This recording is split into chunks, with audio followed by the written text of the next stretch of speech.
Il-maġġoranza ta' dawk li ħadu sehem fi stħarriġ tal-Malta Today dwar l-annimali domestiċi għandhom pett id-dar.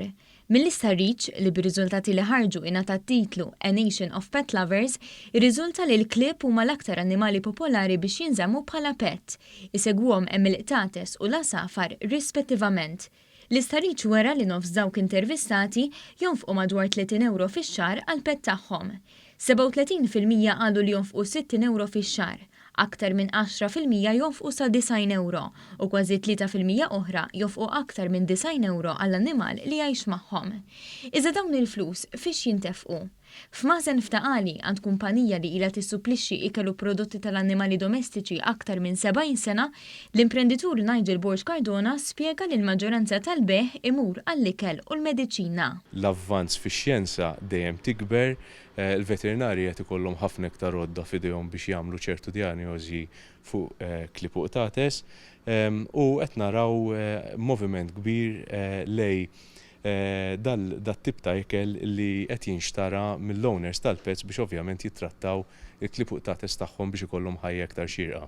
Fl-istess post iltqajna ma' wieħed mill-impjegati tal-kumpanija, il-veterinarju Farrugia, li għandu wkoll 5 klieb.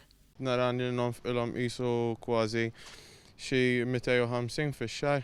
Mbagħad kull sena għandek il-vaccinations tas-soltu, importanti li tivvaċċinhom ħalli tevita ċertu mart bħal parvo bħalissa ħafna jdur ma' saqaj.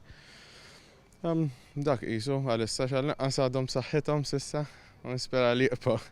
L-istħarriġ wera wkoll li aktar minn 80% ta' dawk intervistati iqisu lil pett tagħhom bħala membru tal-familja. Fil-fatt, Cardona spjega li jekk 50 sena ilu il-kelb kien jintuża għall-assa u l-qattuż biex jaqbad inġrieden, illum il-pett sar parti mill-familja u mhux persuna jew tnejn jagħmlulu xi dieta speċjalizzata jew libsuh il-ħwejjeġ daqs li kieku huwa bniedem.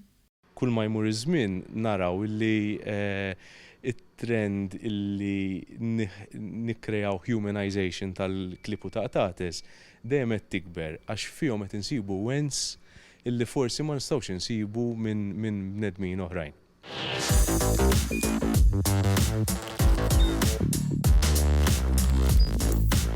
Idħol fuq one.com.mt u hemmhekk tista' tara l-programmi kollha li jxandru fuq One permezz ta' One Play.